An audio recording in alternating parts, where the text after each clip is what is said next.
Assalamualaikum warahmatullahi wabarakatuh. Kembali lagi dengan saya Zidan Gemar Ramadan di acara Belanja-Belanja. Nah, kali ini kita akan membahas tentang thrifting, ya, tentang dunia thrifting. Umumnya kan orang mengenal thrifting itu dengan berburu barang bekas, entah itu pakaian atau yang lainnya. Ya, biasanya digandrungi ya akhir-akhir ini dengan para anak-anak muda. Nah, kali ini saya ditemani dengan dua orang. Dia ini paham tentang dunia thrifting. Siapa mas namanya mas? Perkenalkan, nama saya Zaki Raffi Ramadan. Saya Noval Radiansyah. Oke. Pertama, thrifting itu apa sih menurut kalian? Oke, thrifting itu yang saya tahu cuma barang-barang second diimport ke sini, bisa diolah lagi atau dipakai lagi. Oke, seperti itu. Kalau menurut mas? Kalau menurut saya thrifting itu berhemat ya. Ya. Berhemat, jadi thrifting itu artiannya luas sekali sebenarnya, bukan cuma baju doang, tapi bisa barang-barang lain, misalnya barang sepeda atau furnitur, barang-barang lain itu bisa. Oke. Oke, ya. Nah, berarti tidak hanya baju ya? Ya seharusnya begitu sih emang. Ya, tapi sekarang orang-orang lebih umumnya baju ya? Ya lebih Pakaian. mengenalnya pakaian. Pakaian atas ya. Ya. Nah, lalu yang menjadi pertanyaan sama saya ini, kenapa gitu masih banyak gitu orang-orang yang beli pakaian thrifting gitu? Bukan itu kan pakaian bekas gitu ya? Kenapa gitu? Berawalnya itu karena para customer itu lebih memandang yang bertag gitu, maksudnya brand-brand yang berbranded gitu, yang berbau Oke. branded Ya. original. Ya. Selain itu juga untuk lingkungan juga lebih baik, Ya. karena kita bisa memakai barang-barang sisa gitu, tidak mengeluarkan limbah-limbah lagi, Ya. limbah pakaian tekstil gitu. Oke. Lalu barang-barangnya ini berarti branded gitu ya? Bermerek gitu ya? Mayoritas seperti itu. Oh, mayoritas seperti itu. Nah, terus Mas kan terjun di bidang thrifting gini ya. Alasannya apa? Kenapa terjun di bidang ini? Pertama ya, terjun di dunia thrifting itu saya lebih bisa mengenal luas tentang detail-detail barang dan kategori tipe barangnya. Ya. bisa dipakai buat kayak outfitan Ya. umum gitu. Oh, seperti itu. Kalau menurut Mas? Kalau saya karena saya suka outfit sih, lebih Oh. ke pakaian-pakaian gitu memang Iya. saya suka gitu. Oke.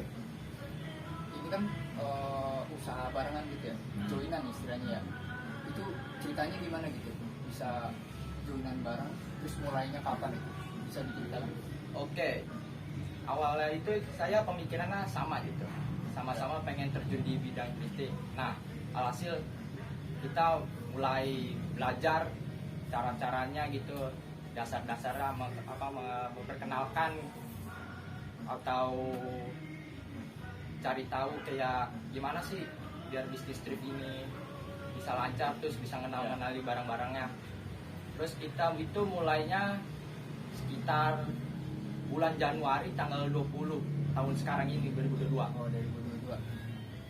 Dan partneran itu sesama rekan sekolah gitu ya? Iya, rekan sekolah. Oh, oke. Kenapa sama rekan sekolah itu? Kenapa nggak sama mungkin saudara atau sama? Karena sama kita lain? pas melalui WA atau apa ya? Iya, Gitu WhatsApp, ya. Kita sharing-sharing gitu mengenai baju-baju, ternyata beliau juga suka juga. Berarti satu visi. Iya, satu visi. Oh, oke. Lalu dapat baju thrifting itu dari mana? Kita bisa dapatkan itu melalui online atau offline toko-toko kita temuin langsung gitu. Ya, ya. Terus tempatnya itu di mana? Kalau misalkan saya nih pengen beli offline gitu, di mana itu? Di sekitaran sini ada, ini kan wilayah kita di Tangerang Selatan ya. Ya. Kita bisa menelusurin, kan sekarang banyak ya online, orang dagang juga online, terus dia juga buka offline-nya juga di sosial media. Jadi kita langsung bisa ketemuin offline di itu, bisa di kawasan-kawasan sini seperti Pamulang, Ya. Putat atau Jombang atau lainnya. Memang kalau offline itu memang tersembunyi sih bilangnya dia sih. Oh, terus Untuk, Lebih efektifnya online aja gitu. oh, Lebih mudah menurut saya online sih. online. Berarti kalau offline itu dia mungkin kalau sedang ada event gitu ya. Ya, Ah, betul. betul. Oke. Nah, terus kalau online bukannya jatuhnya jadi agak sedikit mahal gitu dari offline gitu. Nah, betul. Kalau menurut saya sendiri sih enggak sih menurut saya sih. Oh, enggak. Karena kita bisa bandingin harga satu dengan harga yang lain kan. Oh. Dengan cepat tanpa harus pindah-pindah toko mana kemana ya kan. Iya, iya. Lalu pertanyaan selanjutnya itu target marketnya. Kan kalian jualan gitu. Targetnya itu ke siapa ya? Buat pemuda-pemuda sekarang nih yang lagi tren nih yang suka pakai outfit Ya, ya. untuk pemuda gitu ya.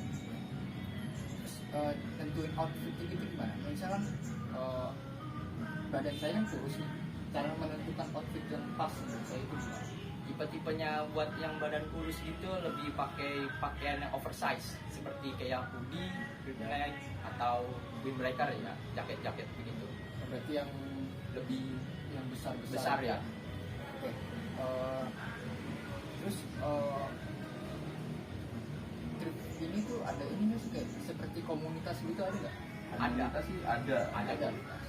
Oke, berarti dia sering melakukan sharing atau saling membantu gitu kayak penjual sini beli di sini tapi sesama komunitas gitu. Biasanya kami tuh promosi bareng sih. Oh, Saling promosi ya akun-akun thrift. Oh Gitu. iya. Misalnya si A promosi akun kita, terus kita promosiin akunnya dia gitu. Kalau satu komunitas juga bisa kayak beli pakaian langsung gitu. Kita biasanya kan kalau thrift itu ada seseorang kayak pengen langsung beli yang perbalan gitu, grosir Ya. sama toko ini. Jadi ntar lebih bisa dimurahin gitu sama itu. Terus kan tadi masih tentang komunitas ya. Ya. Di sini di daerah Tangerang Selatan komunitasnya di mana? Basisnya di mana? Biasanya basis-basis turun kayak ini di Bintaro. Di daerah Bintaro. Sering mengadakan event gitu. Ya biasanya event-event itu kayak di Bintaro Exchange, di Di mall-mall lah gitu. mall-mallan gitu. Oh, seperti itu. Nah, terus barang-barang apa namanya ini kan jatuhnya kayak barang reject ya. Reject enggak sih sebenarnya sih. Oh, Lebih light new aja gitu. oke. Barang-barang second gitulah, barang-barang bekas Ya.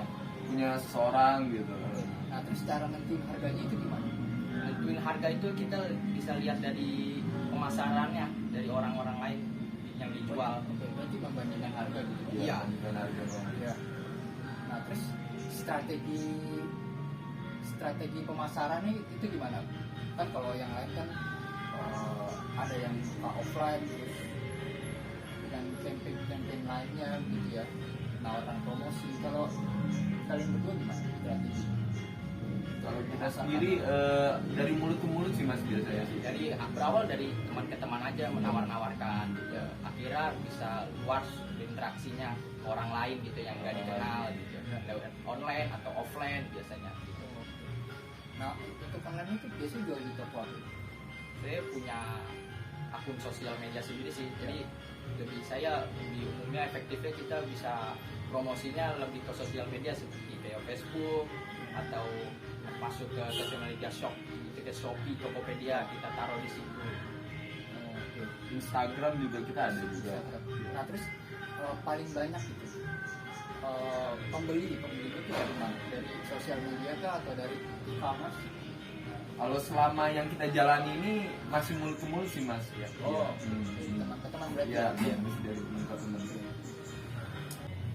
Oke, mungkin segmen 1 kali ini cukup sampai di sini dulu ya. Iya. Nanti kita lanjut ke segmen 2 yang akan membahas lebih dalam lagi. Ya. Segmen 2 setelah jeda pariwara berikut ini. Oke, kembali lagi dengan saya Jidan Gemar Ramadan. Di segmen 2 kali ini kita akan mengulik lebih dalam lagi tentang dunia thrifting, khususnya berkaitan dengan bisnis ya. Oke, yang pertama ya pertanyaan saya itu sebenarnya itu thrifting itu berasal dari mana sih? Kan soalnya kan thrifting itu seperti bahasa Baru. ya baru ya. bahasa luar gitu ya. Nah sebelumnya kan orang-orang tidak mengenal thrifting kan, mengenalnya kayak beli barang bekas aja gitu, biasa gitu. Nah sebenarnya itu ada sejarahnya nggak sih gitu thrifting? Kalau untuk sejarah di luar itu awal-awal tahun era-era masa produksi gitu ya, masa industri itu mereka berpikir, masyarakat pada saat itu berpikir bahwa baju itu barang sekali pakai Ya. dan ya langsung dibuang gitulah. Nah barang bekasnya itu dipakai oleh imigran gitu, imigran. Nah tahun 1920 itu di masa Great Depression itu semua saham-saham pada turun, ekonomi mulai melemah gitu. Orang-orang di sana itu thrifting gitu, baju-baju bekas gitu, barang-barang bekas gitu. Nah, yang melonjak utamanya itu di tahun 90-an itu, dimana era-era Nirvana naik atau Kurt Cobain gitu-gitulah. Bajunya robek-robek, baju robek-robek, celana robek-robek. Kan nggak mungkin kalau beli di tempat baru kan, nggak bakal ada. Jadi thrifting mereka. Kalau untuk di Indonesia sendiri itu thrifting itu dikemukakan oleh influencer gitulah. Baju vintage gitu. Baju vintage itu maksudnya seperti apa ya? Kayak apa sih? Kalau baju vintage sendiri itu baju-baju yang tahun lama sih, art lama gitu. Baju-baju jadul gitu ya? Ya, baju-baju lama. Yang lawas. Jadi kayak eranya Freddie Mercury. Iya, sekitar itu. Kayak gitu ya. Nah kan tadi kan baju itu kan sekali pakai buang. Kan tadi gue bilang kayak gitu ya. Nah terus bisa dapetin itu dari mana gitu? Apa dari misalnya toko apa ya? Toko barang bekas atau dari tempat sampah atau enggak?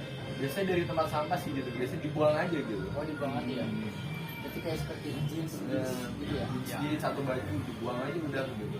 Nah terus yang tadi karena robek-robek itu, nah itu maksudnya gimana? Apa dia ngerobekin sendiri atau emang udah dari sananya, maksudnya dari pabriknya itu style gitu, atau Kalau robek sendiri itu bisa karena pemakaian atau dirobek sendiri sih. Iya. Oh, biar keren aja gitu outfitnya. Kalau untuk sekarang mungkin baru-baru ini baru mungkin era-era ngerobek itu ada produsennya gitu aja. dari produksinya itu. berarti emang Produksinya. sekarang robek-robek itu style? Iya, style. Oke. Terus yang di Indonesia ini ya, orang udah mengenal outfit gitu ya. Jadi kan mereka menyocokkan gitu ya. Nah, terus yang saya pertanyakan ya, barang yang kamu jual untungnya itu berapa? Oh, untuk untungnya tergantung ya. Iya tergantung. Tapi lebih ke atas persennya lebih lumayan. Terbesar mungkin bisa 200% sih. Iya. Dari situ.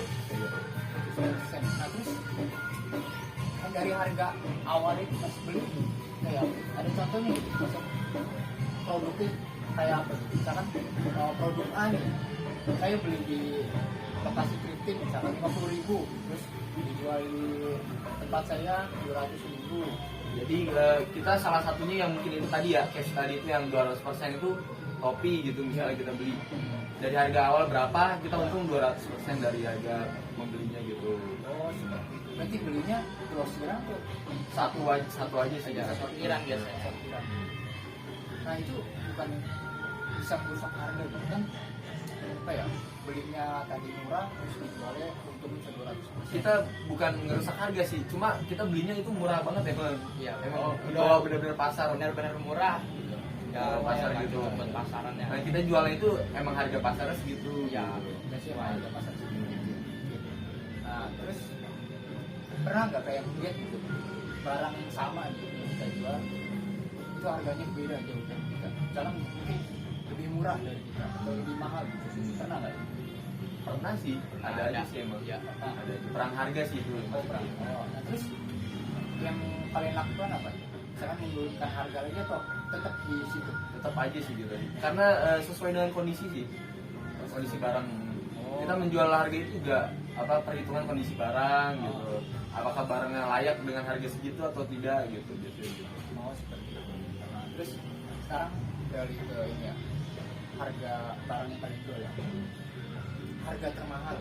Oh, Kalau biasanya di kita ya harga paling barang mahal paling cuma mentoknya harga 300.000 aja. Itu paling mahal itu. Iya, itu soalnya produk barang kita emang benar-benar kondisinya bekas tapi dipandangnya seperti baru. Oke. Itu berarti brand. Iya, brand. Itu merek apa itu brandnya? Oh, Uniqlo. Uniqlo-nya ini soalnya saya jual mahal karena brand Uniqlo ini dia kolaborasi sama Art. Jadi ya, jadi Art lain gitu. Dua brand yang lain. Ya. Berarti dia ini dong terbatas gitu ya. ya limited edition. Oh, limited edition. Oke. Nah, terus dengan harga 300.000 itu ada yang beli nggak?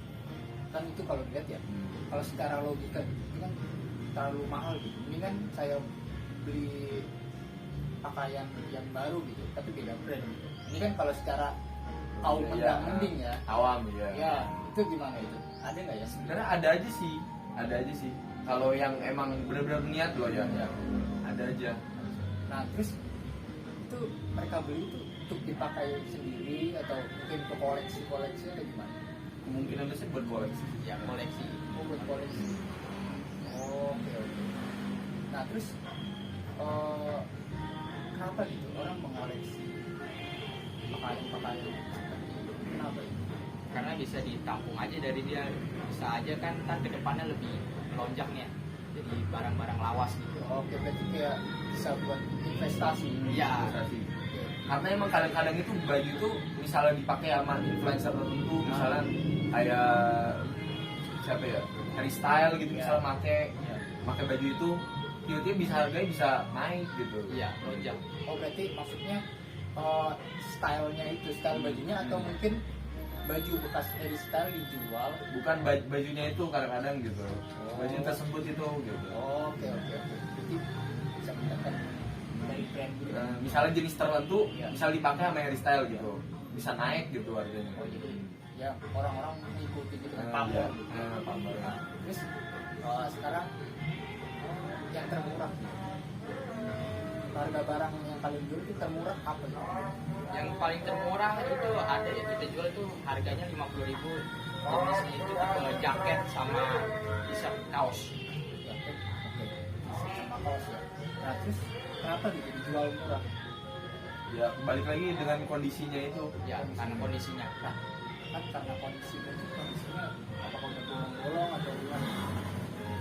Ya terlalu bolong-bolong banget gitu kondisinya. Cuma ya emang kurang gitu lah. Kurang gitu. Kurang baik gitu. Bisa dari warnanya. Oh, kayak gitu. Ada pokoknya rejectnya itu. Ya. Noda-noda. Tapi ada yang enggak, ada yang beli nggak gitu? Sudah ya? Iya udah lah. Oh, Karena dia branded tapi ada minusnya gitu. Oh, oke. Minus kecil lah. Nah, terus rata-rata paling jual itu berapa? Rata-rata Mungkin 100 ribuan aja kali. Ya 100 100 ribu ribuan ke atas paling. ya. 100 ribuan ke atas. Oh, 100 ribuan. ya. Mungkin segmen 2 kita bahas itu aja dulu ya. Ya. Nanti kita lanjut ke segmen 3, kita akan membahas tentang suka duka para penjual thrifting ini dan para pemburunya juga, lalu akan memberikan tips and trik untuk membeli barang-barang thrifting. Oke, dari saya itu aja. Saksikan lagi setelah jeda pariwara berikut ini. Ya, kembali lagi dengan saya. Kali ini kita memasuki segmen 3, segmen terakhir untuk edisi kali ini. Yang akan saya bahas itu tentang suka duka para pelaku thrifting ya, bukan hanya penjual saja. Nanti saya akan menanyakan saat berburu thrifting gitu ya. Kalian ada nggak sih suka dukanya gitu? Kalau untuk sukanya sendiri kita bisa dapat untung yang lumayan ya. Oke, ya. Yang mungkin bisa 200% tadi yang diomongin tadi. Ya. Dan kita juga bisa beli outfit yang dengan harga yang murah untuk kita sendiri juga. Lalu ada duka Duka itu ya paling umum aja ya sebagai pedagang, kayak dapat kerugian, kena tipu atau pembeli yang nggak jadi beli. berarti pernah ditipu gitu. Hampir saja sih. Gimana itu ceritanya itu? Ya, jadi ceritanya itu saya pengen beli sesuatu barang ya, ya dikelola lagi ya, diolah. Kan biasanya kalau sekarang ya, kalau lewat online itu lebih kepercayanya lewat sistem Rekber.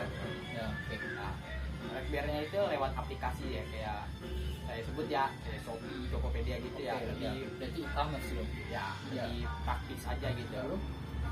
Nah, seller ini nggak bisa memakai via itu, jadi dia lebih memilihnya via transfer Oh, berarti bank. dia Maunya. transaksi di luar e-commerce itu. Ya, saya mulai curiga di situ karena ya udah saya nggak transaksi. Berarti nggak meneruskan. Iya, nggak meneruskan. Saya udah curiga banget. Setelah itu juga akunnya diblokir oleh ini tersebut sih, tempat jual beli tersebut sih. Pihak aplikasinya sih. Akunnya diblokir. Oh, berarti ini transaksinya di e-commerce tadinya ya? Cek. Bukan, iya chat gitu. Oh, Cuman chat. nggak bisa rekter gitu, nggak bisa Oh, dia tracking nggak mau sama. gitu ya. Oke. Lalu tadi kan ada ingin ditipu kan? Lalu pernah nggak rugi? Rugi kita pernah kayak jual barang tapi nggak ada peminatnya gitu. Jadi saya yang tadi ngejual harga segini normalnya saya turunin gitu. Jadi jatuhnya nggak balik untung. Itu bukan rugi dong jatuhnya. Maksud saya tuh kayak rugi seperti jual barang tapi rendah tapi udah dijual. Iya. Pernah ada gitu. Oke. Tadi kan suka duka juga ya. Prospek kalian ke depan kayak ada rencana nggak? Kalau rencana kita ingin sekali sih membangun toko offline gitu lah. Oke, toko offline.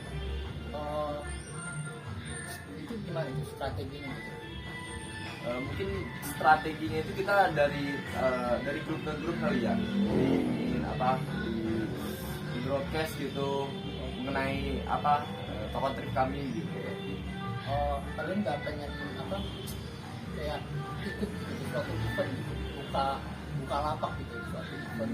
Ingin sih, cuma akhir-akhir ini belum ada sih. Oke, terus selanjutnya saya akan bertanya soal tips dan trik saat memburu pakaian thrifting itu seperti apa itu? Ada sih, hal unik aja gitu. Jadi Mungkin bisa dijelaskan dengan barang barang apa? Ya barangnya. ya itu gimana gitu? Ini detail barangnya itu model repti ya, model ada sablon gini. Ya, Sekarang kan tips and triknya kan ya, kalau mau beli sesuatu barang ya mulai lihat dari tag sini, tag brandnya. Ya, tag brandnya yang pengen disukain aja, pengen dicari. ya. Tag brand sama bahan. Kenapa bahan? Karena ada aja sekarang ya di thrifting itu kadang ada yang barang duplikat ya, mirror gitu. Oh, KW. Ya, tapi kualitasnya ya dari sablon-sablonnya juga. Ya. Nah, terus cara memeriksa barang itu layak untuk dijual kembali itu gimana? Ya, dari detailnya, Dari kondisinya sih. kondisinya. Kondisi, ya. Seperti ini warna hitam pekat, sablon nggak ada crack-cracknya, tag lengkap. Oke, berarti dari segi penglihatan gitu Ya. masih bagus gitu. Nah, untuk yang ini harganya berapa ya? Kalau saya jual ini ya, Ya. murah aja sih, 50.000. 50.000 Iya. ya. Nah, 50.000 kan kalau tadi kan katanya masih ada minusnya kan. Nah, ini minusnya apa ini? Ini sih paling pemakaian terus sama dalamannya aja sih, kayak ada sedikit noda Oh, di sini ya. ya. Nah, lalu ini ada lagi ya? Iya. Sweater bisa diangkat. Ya. Ini apa ini mereknya? Hal ini Uniqlo yang tadi ya? Iya, itu tadi saya bilang. Ini kayak ini ya, Nirvana gitu ya. Iya. Enggak sih, ini yang saya bilang salah satu ini art itu. Oh, itu. Ini yang tadi harga 300.000. Iya, iya. Ini arte bilang. Oh, seperti ini. Atau karakter ya. Makanya itu dari 3 brand, dari Uniqlo, Kaos sama Sesame Street gitu. makanya harganya lumayan lah. 300.000 tadi. Oke. Masih ini ya, masih bagus ya kelihatannya. Nanti sini juga ada ini ya. Belakang ya. Belakang juga ada beberapa, mungkin kalau yang tahu outdoor TNF juga tahu. Tahu ada Benar, guys. MLB yang olahraga ya. Ada champion pasti udah brand umum gitu. Jadi ini harganya sekitar berapa ini untuk Kalau mungkin range harganya dari 100.000 sampai 300.000 kali ya. oh, lumayan ya. Iya. Nah terus misalkan ya saya pemula Hmm. ingin berburu thrifting secara offline, secara langsung, itu gimana itu tipsnya gitu? Pertama jangan rapi-rapi mas. Jangan rapi-rapi, Hmm, maksudnya gimana? Itu hal unik ya. Jadi, sebagai pembeli nih yang berpenampilan rapi pasti di pandangan seller itu Penjual, wah orang kaya. orang-orang ini banyak duit pasti, saya bisa nyari kesempatan untuk dijualnya. Oh seperti itu. Berarti dari style, dari penampilan biasa aja gitu. Sederhana aja gitu. Sederhana. Nah, ya, terus pas memilih itu kan ditumpuk-tumpuk kan bajunya itu ya. Kadang ada yang ya keinjek-injek, terus nyari yang tadi tuh kayak apa? Limited edition itu gimana itu nyari-nyarinya? Oh, kalau nyari itu tergantung ini sih ya, pengetahuan gitu, Ya, pengetahuan kita. Oh, Gimana apa kira-kira ini barang bagus atau tidak gitu. Oh seperti itu. Kadang dipisah-pisah dari sellernya yang toko beli itu ada yang jadi disesuaikan, ini yang buat 50.000, ini serba 50.000, yang bagus-bagus digantung di atas atas. Oh berarti berdasarkan range harga. Iya. Ada yang juga begitu ada. Oke. Ada nggak yang 10 ribuan gitu? 10.000-an untuk sekarang sebenarnya udah nggak ada sih. Oh nggak ada ya. Jarang-jarang aja. Oh. Nah terus kalau misalkan beli grosiran juga tadi bal-balan itu maksudnya gimana itu? Maksudnya apa begini? Saya beli satu kaos, saya bebas beli terus dihitung satu bal atau bagaimana itu? Itu seperti kayak ini mas, main dangdut gitu, ngacak aja gitu. Mix. Itu maksudnya ngajak tuh maksudnya udah dipak-pakin sama. Terkadang ada yang disortir dulu, ada yang benar-benar emang random aja gitu. Ya, random. Oh, Saya sortir beli berarti sendiri. saya belinya satu bal itu udah langsung. Random. Oke. Oke, gitu ya. Nah, terus tadi kan jualnya di Instagram juga ya. Nama Instagramnya Kami ada Instagram di erosion.trip. erosion.trip. Ya. Nah, itu sering promo gitu ya. Sering gitu. Dia emang lagi ada promo aja sih. Oh, terus mau ada ini nggak rencana event gitu di Instagram gitu? Mungkin nanti kita adakan giveaway untuk mungkin beberapa minggu ke depan kali ya. Dan infonya apa ini? Mungkin jaket atau baju gitu. Nanti lah. Sesuai. Ada yang di sini? Yang mau di Nanti aja. Oke, mungkin kalian yang ingin ngepoin ya Instagramnya Kita Kita ya. Instagram mereka, namanya itu erosion.trip. Nah nanti juga akan ada giveaway live ya, iya. nanti live streamnya. Ya mungkin itu saja ya Iya. edisi kali ini ya. Ya itu mengenai dunia thrifting. Mungkin yang kalian pemula ya bisa menonton video ini ya. Untuk yang sudah paham dan tentang bisnisnya ya boleh lah ya nonton juga ya. Ya itu saja ya dari saya dan Zaki ya. Nopal. Nopal. Sekian dan terima kasih.